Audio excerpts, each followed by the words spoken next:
सिर्फ आज की इस क्लास से। 4% नंबर सिर्फ इस क्लास से बढ़ेगा प्यारे बच्चों। तो आइए आज की इससे लिखा जाता है, बल्कि हम आपको यह बताने आए हैं कि नंबर कैसे बचा लोगे। नंबर कैसे आप अपना बचा लोगे। निबंध 10 नंबर का पूछता है, आपको 10 में 10 नंबर लाना है। परीक्षा में कॉपी जांच करने वाला अपना पूरा दम लगा देगा कि 10 में आपको 8 नंबर दे। वो 2 नंबर क्यों वो काटेगा, वो 2 नंबर हमें बचाना है प्यारे बच्चों। ठीक है ना। अगर यहाँ पर पत्र लेखन है 10 नंबर प्यारे बच्चों, अगर इसमें है तो आपको 7 नंबर ना मिले, 6 नंबर ना मिले, 10 का 10 नंबर आपको कैसे मिलेगा, यानी कि परीक्षा में कैसे नंबर नहीं कटेगा, इस पर आज हम लोग चर्चा करेंगे। किस तरीके से हमारा लिखने का पैटर्न होगा, इस पर आज हम लोग चर्चा करेंगे। अब हम आगे बढ़ते हैं और आपको बताते हैं आवेदन पत्र लिखने के लिए। ठीक है ना। एक आवेदन पत्र बताएंगे, आप लोग पूरा समझ जाएंगे। एक आवेदन पत्र बताएंगे, आप लोग पूरा समझ जाएंगे। तो आइए आज हम लोग आवेदन पत्र के ऊपर चर्चा करते हैं। आवेदन पत्र के ऊपर चर्चा करते हैं। आवेदन पत्र में क्या आ सकता है, जैसे आ गया मासिक शुल्क माफ करने के लिए प्रधानाध्यापक के पास पत्र लिखें। जैसे क्वेश्चन आ गया मासिक शुल्क माफ करने के लिए, मासिक शुल्क मतलब होता है जो मंथली फी होता है, तो मासिक शुल्क माफ करने के लिए, मासिक शुल्क माफ करने के लिए, मासिक शुल्क माफ करने के लिए, मासिक शुल्क माफ करने के लिए प्रधानाध्यापक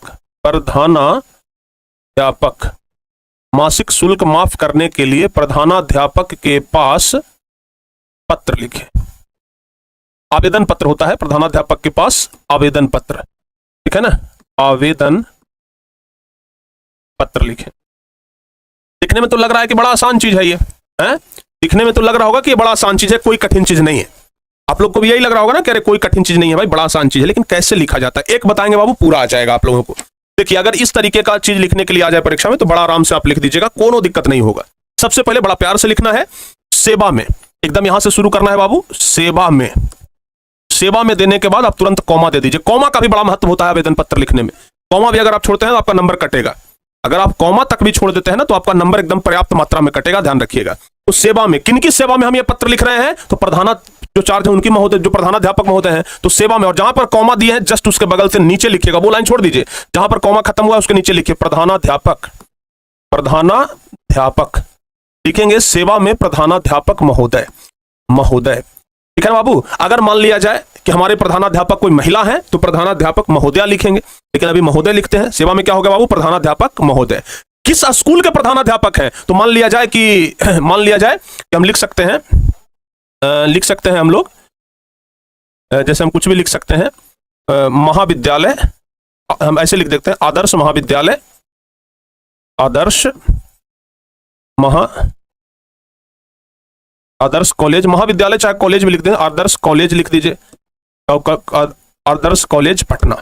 अपने अपने ना यहाँ पर आप लोग कॉलेज का नाम लिख दीजिएगा, अपने अपने कॉलेज का नाम लिख दीजिएगा। किसी के कॉलेज का नाम हो सकता है कुछ हो, किसी का कुछ हो, तो अपने अपने कॉलेज का नाम आप लोग यहाँ पर लिख दीजिएगा। उसके बाद प्यारे बच्चों फिर से हम लोग सेवा से जहां लिखे थे ना, यहाँ पर लिखेंगे विषय। इस विषय में हम लोग ये आवेदन पत्र लिख रहे हैं। तो हमारा विषय क्या है भाई, शुल्क माफ करने के लिए। ठीक है ना। तो हमारा विषय है मासिक शुल्क माफ करने के लिए, हमारा विषय है मासिक शुल्क माफ करने के लिए, मासिक शुल्क माफ करने के, मासिक शुल्क माफ करने के लिए हम ये लिख रहे हैं। हमारा विषय है, जो पत्र लिखने का विषय है वो मासिक शुल्क माफ करने के लिए है। फिर हम नीचे लिखेंगे महाशय, महाशय। तो प्यारे बच्चों इतना आप लोगों को करना है शुरुआत में, इतना आप लोगों को शुरुआत में करना है, ध्यान से सुन लीजिए। ठीक है ना। सेवा में अच्छा हाँ सॉरी, यहां पे ना श्रीमान छूट गया है बाबू, इसको हम थोड़ा सा इधर घसका देते हैं, जाएगा।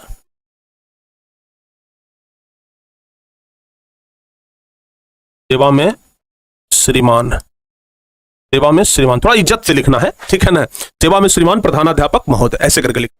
महाशय, तो महाशय के बाद लिखेंगे, महाशय के बाद जो लाइन है वो छोड़ देना है, फिर उसके नीचे लिखना है। क्या लिखना है भाई, लिखेंगे कि सविनय निवेदन, लिखेंगे सविनय निवेदन, सविनय निवेदन, सविनय निवेदन यह है, सविनय निवेदन यह है कि मैं, अपना अपना नाम लिख लीजिएगा। जैसे हम लिखते हैं मैं प्रिंस कुमार, मैं प्रिंस कुमार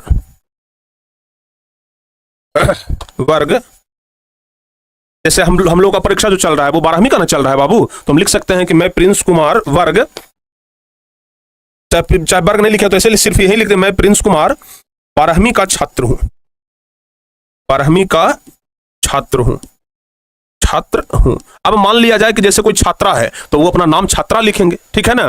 जैसे लिखेंगे कि मैं प्रिंस कुमार की जगह किसी का नाम अगर है सोनाली कुमारी, तो लिखेंगे कि मैं सोनाली कुमारी 12वीं की छात्रा हूं। तो लड़कियां छात्रा लिखेंगी, लड़के छात्र लिखेंगे, ठीक है ना। ये और क्या लिखेंगे भाई, ये ठीक है, समय निवेदन यह है कि मैं प्रिंस कुमार 12वीं का छात्र हूं। आगे लिखते हैं, लिखेंगे कि मैं बहुत ही अनुशासित, मैं बहुत ही अनुशासित और मेहनती छात्र हूं, मेहनती छात्र हूं, और प्रत्येक वर्ष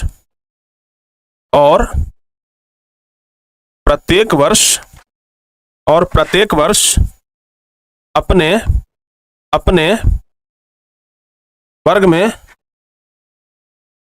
सबसे उच्च स्थान प्राप्त करता हूं, सबसे उच्च स्थान प्राप्त करता हूं। अब कुछ बच्चों का यह समस्या आ सकता है कि सर हम तो उच्च स्थान प्राप्त नहीं करते हैं, तो हम एकदम ही वाला बात लिखें कि अपन बारे में सही सही लिख दें। अपन बारे में सही सही मत लिखना है। हम जानते हैं कि सब लड़के तो भाई उच्च नहीं होते हैं, सब लड़के तो क्लास में टॉप नहीं होते हैं, कोई एक लड़का क्लास में टॉप होता है, लेकिन ये वाला बात लिखना है। थोड़ा हम लोग लेख लिख रहे हैं ना, थोड़ा जो प्रधानाध्यापक जी हैं वो हमारा फी कैसे माफ करेंगे, उनको लगेगा तब ना कि भाई लड़का होनहार है, इसका फी हम माफ कर देते हैं, इसको थोड़ा सपोर्ट करते हैं, तो लगेगा तब ना है। तो इसलिए हाँ ठीक है ना बाबू, समझ आया कि नहीं आया। तो और प्रत्येक वर्ष अपने वर्ग में सबसे उच्च स्थान प्राप्त करता हूं, या फिर ऐसे भी लिख सकते हैं प्रत्येक वर्ष अपने क्लास में मैं अव्वल अंक प्राप्त करता हूं, ठीक है ना। समझ आया कि नहीं आया। हाँ लिखेंगे किंतु, अब नीचे से पैराग्राफ हम छोड़ देंगे, ये तो हो गया भाई अपने बारे में अभी तक बता रहे थे, ठीक है। अब लिखेंगे किंतु, थोड़ा पैराग्राफ चेंज करके लिखेंगे किंतु पिछले कुछ समय से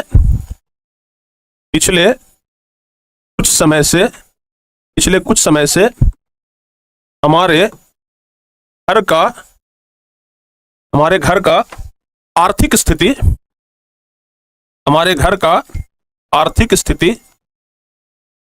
बहुत अच्छा नहीं है,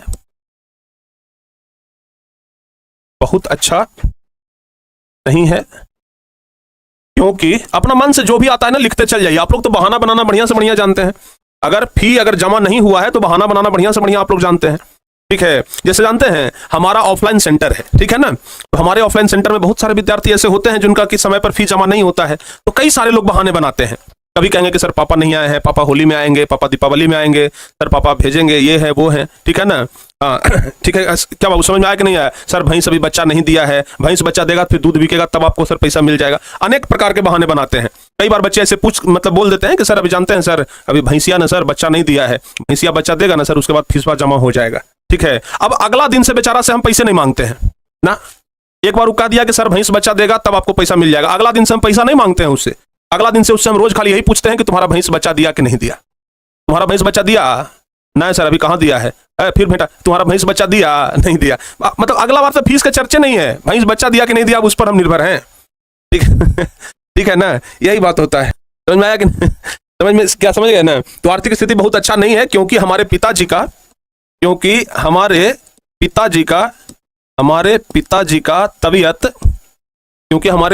का तबीयत कुछ दिनों से खराब है, कुछ दिनों से खराब है,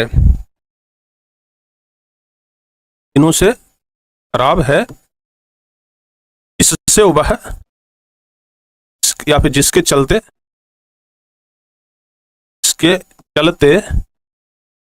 वह काम पर नहीं जा रहे हैं, इसके चलते वह काम पर नहीं जा रहे हैं, ठीक है ना। समझ में आया कि नहीं आया बाबू, समझ में आ गया कि नहीं आ गया, ठीक है ना, ध्यान रखिएगा, ठीक है बाबू। यहां तक सारे बच्चों का क्लियर है। तो यही बात है, जिसके चलते वह काम पर नहीं जाए, मतलब पिताजी के बारे में बताना है कि भैया देख लीजिए हमारे पिताजी का तबीयत खराब है और जिसके वजह से हमारे पिताजी काम पर नहीं जा रहे हैं और हमारे घर का जो आर्थिक स्थिति है बड़ा खराब है। अतः नीचे से लिखेंगे अतः श्रीमान से नम्र निवेदन है, अतः श्रीमान से नम्र निवेदन है कि परीक्षा शुल्क पर था ना जी, मासिक शुल्क था, सॉरी। निवेदन है कि हमारा मासिक शुल्क, हमारा मासिक शुल्क माफ करने की कृपा करें, माफ करने की कृपा करें। हमारा मासिक शुल्क जो है उसको क्या करें, माफ करने की कृपा करें। इसके लिए मैं श्रीमान का सदा आभारी रहूंगा, श्रीमान का सदा आभारी रहूंगा, श्रीमान का सदा आभारी रहूंगा। और नीचे बाबू लिख लीजिएगा, इधर लिख लीजिएगा, आपका आज्ञाकारी, आपका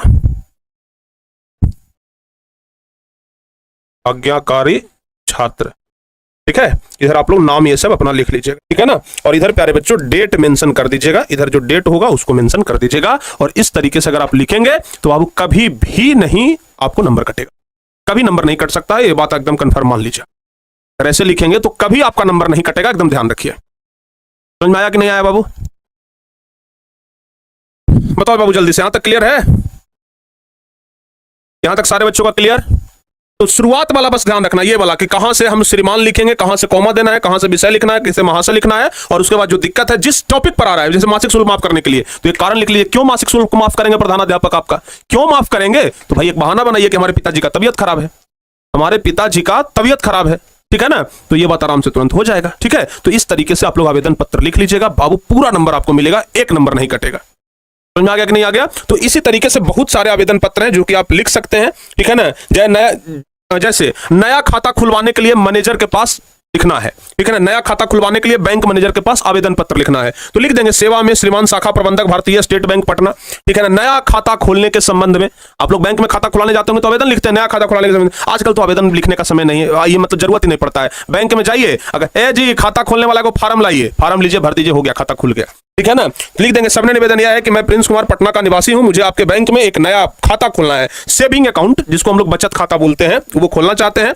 मैं सभी आवश्यक दस्तावेज जैसे पहचान पत्र हो गया, निवास प्रमाण पत्र, पासपोर्ट साइज फोटो आदि के साथ उपस्थित हूं। आगे लिख देंगे अतः श्रीमान से नम्र निवेदन है कि मेरे दस्तावेजों की जांच कर लें और उसके बाद एक नया खाता खोलने की कृपा करें, इसके लिए मैं श्रीमान का सदा आभारी रहूंगा। और आपका विश्वास, ये जो विश्वासी वाला बात है ना बाबू, आपका ठीक है ना, ये जो चीज है ना, ये जो चीज है यहां पर, इसको आप लोग यहां पर लिखिएगा, थोड़ा इधर घसक गया है, इसको यहां पर लिख लीजिए, क्लियर। तो प्यारे बच्चों इस तरीके से आप लिखेंगे, पूरा नंबर मिलेगा, एक नंबर आपका नहीं कटे, कंफर्म कहते हैं। आगे बढ़ते हैं। अब एक चीज लास्ट में बच गया है, संक्षेपण, ठीक है। अब लास्ट में क्या बचा है बाबू? संक्षेपण। संक्षेपण क्या होता है जरा इसके बारे में हम बात कर लेते हैं, ठीक है।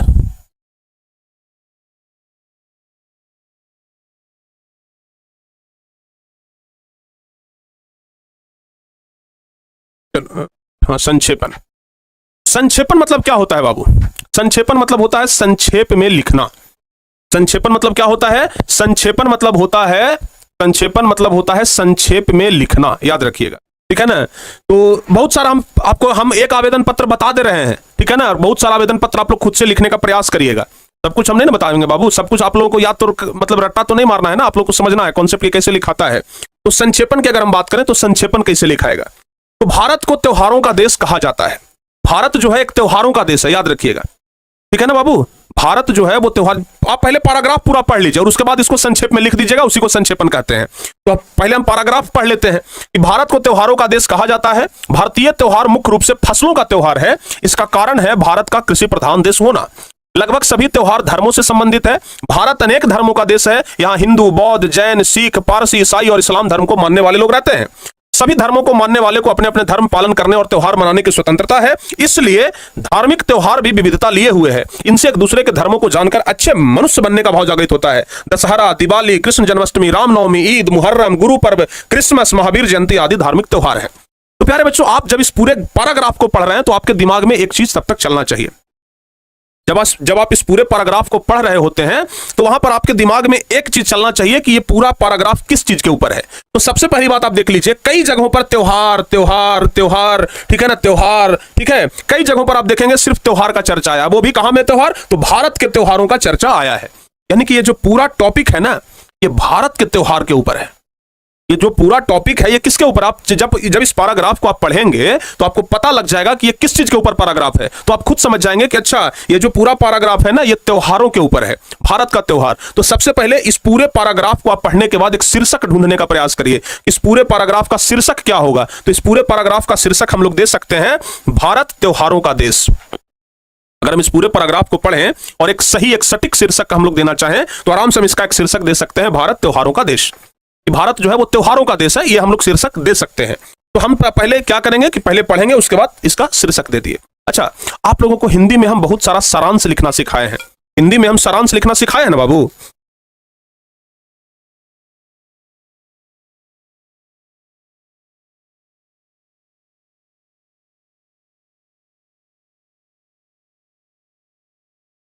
बाबू भारत जो है वो त्योहारों का देश है, ये तो हम लोग जान गए।